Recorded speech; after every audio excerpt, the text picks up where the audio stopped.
ओम शांति। 5 मई 2020 की मुरली है। बाबा ने कहा, मीठे बच्चे, तुम्हारा लव एक बाप से है, क्योंकि तुम्हें बेहद का वर्षा मिलता है। तुम प्यार से कहते हो, मेरा बाबा। प्रश्न है, किसी भी देहधारी मनुष्य के बोल की भेंट बाप से नहीं की जा सकती, क्यों? उत्तर है, क्योंकि बाप का एक एक बोल महावाक्य है। जिन महावाक्यों को सुनने वाले महान अर्थात पुरुषोत्तम बन जाते हैं। बाप के महावाक्य गुलगुल अर्थात फूल बना देते हैं। मनुष्य के बोल महावाक्य नहीं, उनसे तो और ही नीचे गिरते आए हैं।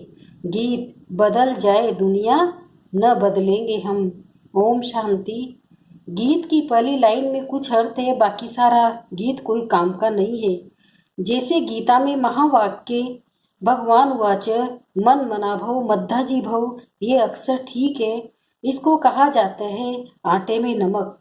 अब भगवान किसको कहा जाता है, ये तो बच्चे अच्छी रीति जान गए हैं। भगवान शिव बाबा को कहा जाता है। शिव बाबा आकर शिवालय रचते हैं। आते कहाँ हैं? वैशाल्य में। खुद आकर कहते हैं, हे मीठे मीठे लाडले सिकिलदे रूहानी बच्चों, सुनती तो आत्मा है। जानते हो, हम आत्मा अविनाशी है, ये देह विनाशी है। हम आत्मा अब अपने परमपिता परमात्मा से महावाक्य सुन रहे हैं। महावाक्य एक परमपिता परमात्मा की है, जो महान पुरुष पुरुषोत्तम बनाते हैं। बाकी जो भी महात्माएं गुरु आदि हैं, उनके कोई महावाक्य नहीं है। शिव हम जो कहते हैं वह भी सही वाक्य है नहीं। अभी तुम बाप से महावाक्य सुनकर गुलगुल बनते हो, अर्थात फूल बनते हो। कांटे और फूल में कितना फर्क है, अभी तुम बच्चे जानते हो। हमको कोई मनुष्य नहीं सुनाते हैं। इस पर शिव बाबा विराजमान है। वह भी आत्मा ही है, परंतु उनको कहा जाता है परम आत्मा। अभी पतित आत्माएं कहती है, हे परम आत्मा आओ, आकर हमको पावन बनाओ। वह है परम पिता, परम बनाने वाला। तुम पुरुषोत्तम अर्थात सब पुरुषों में उत्तम पुरुष बनते हो। वह देवताएं परम पिता अक्सर बहुत मीठा है, सर्वव्यापी कह देते हैं, तो मीठापन आता नहीं। तुम्हारे में भी बहुत थोड़े हैं जो प्यार से अंदर याद करते हैं। वह स्त्री पुरुष तो एक दो को स्थूल में याद करते हैं। यह है आत्माओं का परमात्मा को याद करना। बहुत प्यार से भक्ति मार्ग में इतना प्यार से पूजा नहीं कर सकते। वह लव नहीं रहता, जानते ही नहीं तो लव कैसे हो? अभी तुम बच्चों का बहुत लव है। आत्मा कहती है, मेरा बाबा। आत्माएं भाई भाई है ना, हर एक भाई कहते हैं, बाबा ने हमको अपना परिचय दिया है। परंतु वह लव नहीं कहा जाता है। जिससे कुछ मिलता है उसमें लव रहता है। बाप में बच्चों का लव रहता है, क्योंकि बाप से वर्षा मिलता है। जितना जास्ती वर्षा उतना बच्चे का जास्ती लव रहेगा। अगर बाप के पास कुछ भी प्रॉपर्टी है नहीं, दादे के पास है, तो फिर बाप में इतना लव नहीं रहेगा। फिर दादे से लव हो जाएगा, समझेंगे इससे पैसा मिलेगा। अभी तो है बेहद का बाप। तुम बच्चे जानते हो, हमको बाप पढ़ाते हैं। ये तो बहुत ही खुशी की बात है। भगवान हमारा बाप है। जिस रास्ता बाप को कोई भी नहीं जानते, न जानने के कारण फिर अपने को बाप कह देते हैं। जैसे बच्चे से पूछो, तुम्हारा बाप कौन? आखिरीन कह देते हैं हम। अभी तुम बच्चे जानते हो, उन सब बापों का बाप है जरूर। हमको जो अभी बेहद का बाप मिला है, उनका कोई बाप है नहीं। यह है ऊंच से ऊंच बाप। तो बच्चों के अंदर में खुशी रहनी चाहिए। उन यात्राओं पर जाते हैं तो वहाँ इतनी खुशी नहीं रहेगी, क्योंकि प्राप्ति कुछ है नहीं। सिर्फ दर्शन करने जाते हैं, मुफ्त में कितने धक्के खाते हैं। एक तो यह टिप्पण घिसी, और दूसरा फिर पैसे की टिप्पण घिसी घिसती है। पैसे बहुत खर्च करते, प्राप्ति कुछ नहीं। भक्ति मार्ग में अक्सर आमदनी होती तो भारतवासी बहुत साहूकार हो जाते। ये मंदिर आदि बनाने में करोड़ों रुपया खर्च करते हैं। तुम्हारा सोमनाथ का मंदिर एक नहीं था, सब राजाओं के पास मंदिर थे। तुमको कितने पैसे दिए थे? 5000 वर्ष पहले तुमको विश्व का मालिक बनाया था। एक बाप ही ऐसे कहते हैं, आज से 5000 वर्ष पहले तुमको राजयोग सिखाकर ऐसा बनाया था, अभी तुम क्या बन गए हो? बुद्धि में आना चाहिए ना। हम कितना ऊंच थे, पुनर्जन्म लेते लेते एकदम पट आकर पड़े हैं, कोड़ी मिसल बन पड़े हैं। अभी हम बाबा के पास जाते हैं, जो बाबा हमको विश्व का मालिक बनाते हैं। ये एक ही यात्रा है। जबकि आत्माओं को बाप मिलते हैं तो अंदर में वो लव रहना चाहिए। तुम बच्चे जब यहाँ आते हो तो बुद्धि में रहना चाहिए कि हम उस बाप के पास जाते हैं जिनसे हमको फिर से विश्व की बादशाही मिलती है। वह बाप हमको शिक्षा देते हैं, बच्चे देवी गुण धारण करो, सर्वशक्तिमान पतित पावन मुझ बाप को याद करो। मैं कल्प कल्प आकर कहता हूँ कि मामेकम याद करो तो विकर्म विनाश होंगे। दिल में यह आना चाहिए, हम बेहद के बाप के पास आए हैं। बाप कहते हैं मैं गुप्त हूँ, आत्मा कहती है मैं गुप्त हूँ। तुम समझते हो हम जाते हैं शिव बाबा के पास, ब्रह्मा दादा के पास, जो कंबाइंड है उनसे हम मिलने जाते हैं, जिससे हम विश्व के मालिक बनते हैं। अंदर में कितनी बेहद खुशी होनी चाहिए। जब मधुबन में आने के लिए अपने घर से निकलते हो तो अंदर में गदगद होना चाहिए। बाप हमको पढ़ाने के लिए आया है, हमको देवी गुण धारण करने की युक्ति बताते हैं। घर से निकलते समय ही अंदर में ये खुशी रहनी चाहिए। जैसे कन्या पति के साथ मिलती है तो जेवर आदि पहनती है तो मुखड़ा ही खिल जाता है। वो मुखड़ा खिलता है दुख पाने के लिए, तुम्हारा मुखड़ा खिलता है सदा सुख पाने के लिए। तो ऐसे बाप के पास आने समय कितनी खुशी होनी चाहिए। अभी हमको बेहद का बाप मिला है, सतयुग में जाएंगे फिर डिग्री कम हो जाएगी। अभी तो तुम ब्राह्मण ईश्वरी संतान हो, भगवान बेट पढ़ाते हैं। वह हमारा बाप भी है, टीचर भी है, पढ़ाते हैं, फिर पावन बनाकर साथ में भी ले जाएंगे। हम आत्मा अब इस छीछी रावण राज्य से छूटते हैं। अंदर में अथाह खुशी होनी चाहिए। जबकि बाप विश्व का मालिक बनाते हैं तो पढ़ाई कितनी अच्छी रीति पढ़नी चाहिए। स्टूडेंट अच्छी रीति पढ़ते हैं तो अच्छे मार्क्स से पास होते हैं। बच्चे कहते हैं बाबा हम तो श्री नारायण बनेंगे। ये है ही सत्यनारायण की कथा, अर्थात नर से नारायण बनने की कथा। वो झूठी कथा है, जन्म जन्मांतर सुनते आए हो। अभी बाप से एक ही बार तुम सच्ची सच्ची कथा सुनते हो, वो फिर भक्ति मार्ग में चला जाता है। जैसे शिव बाबा ने जन्म लिया, उसकी फिर वर्ष वर्ष जयंती मनाते आए हैं। वह कब आया क्या किया कुछ भी नहीं जानते। अच्छा कृष्ण जयंती मनाते, वो भी कब आया कैसे आया कुछ भी पता नहीं। कहते कंसपुरी में आता है। अब ये पतित दुनिया में कैसे जन्म लेगा। बच्चों को कितनी खुशी होनी चाहिए। हम बेहद बाप के पास जाते हैं, अनुभव भी सुनाते हैं ना। हमको फलाने द्वारा तीर लगा, बाबा आए हैं। बस उस दिन से लेकर हम बाप को ही याद करते हैं।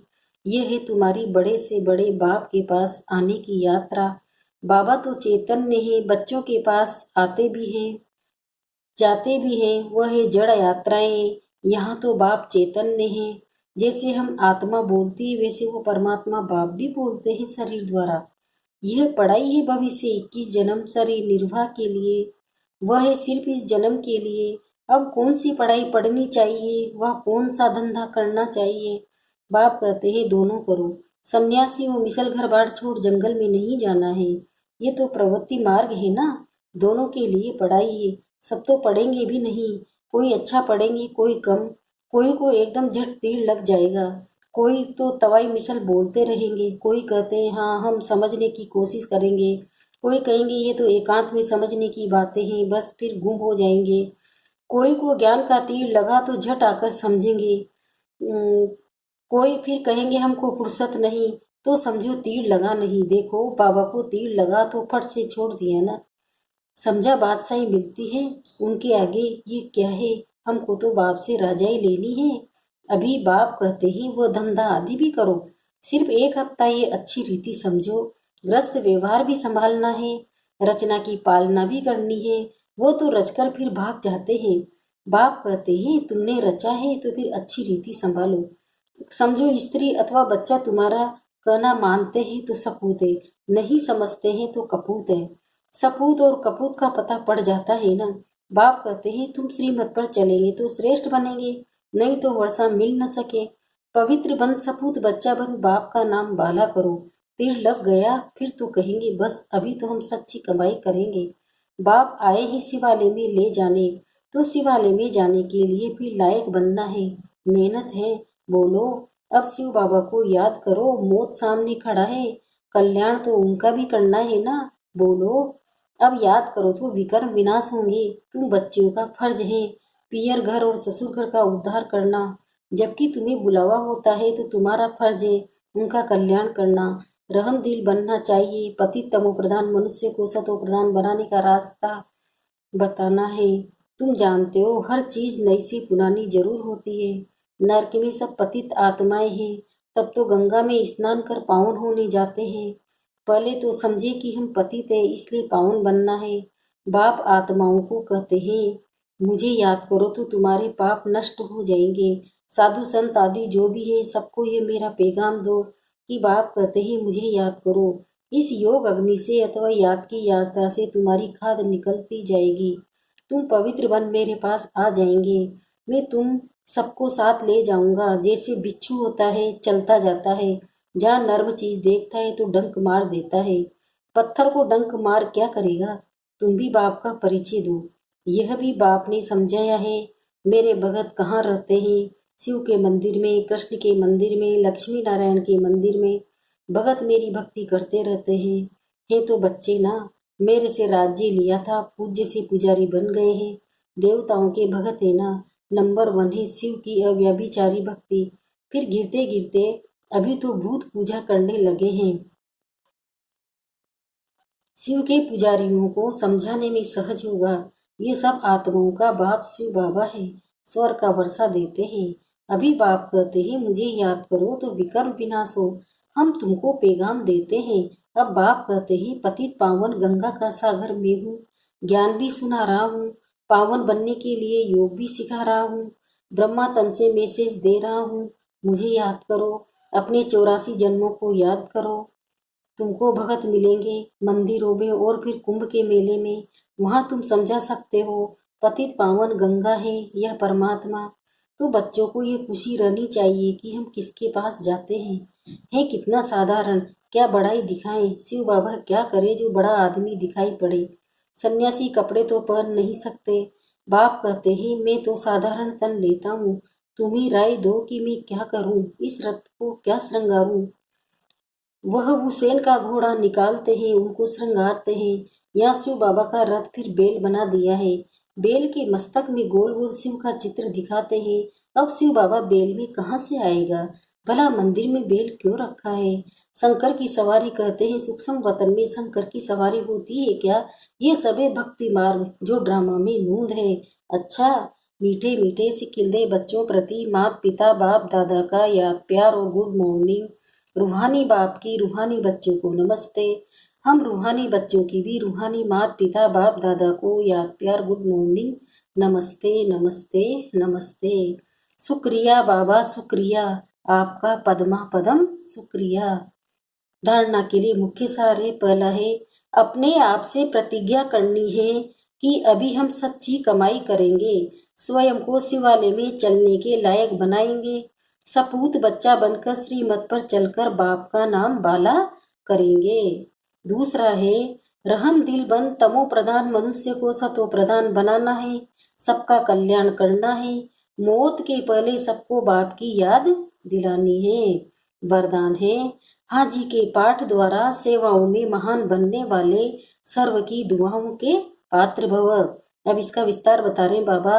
कोई भी सेवा खुशी और उमंग से करते हुए सदा ध्यान रहे कि जो सेवा हो उसमें सर्व की दुआएं प्राप्त हो, क्योंकि जहाँ दुआएं होगी वहाँ मेहनत नहीं होगी। अभी यही लक्ष्य हो कि जिसके भी संपर्क में आए हो उसकी दुआएं लेते जाए। हाजी का पाठ ही दुआएं लेने का साधन है। कोई रोंग भी है तो उसे रोंग कहकर धक्का देने के बजाय सहारा देकर खड़ा करो, सहयोगी बनो, तो उससे भी संतुष्टता की दुआएं मिलेगी। जो दुआएं लेने में महान बनते हैं वे स्वतः महान बन जाते हैं। तो क्या कह रहे हैं बाबा, हाजी का पाठ पक्का करो और सबकी दुआएं लो। ओम। स्लोगन है हार्ड वर्कर के साथ साथ अपनी स्थिति को भी हार्ड मतलब अर्थात मजबूत बनाने का लक्ष्य रखो। हार्ड वर्कर मतलब कठिन कार्य के साथ साथ अपनी स्थिति को भी मजबूत बनाने का लक्ष्य रखो। ओम शांति।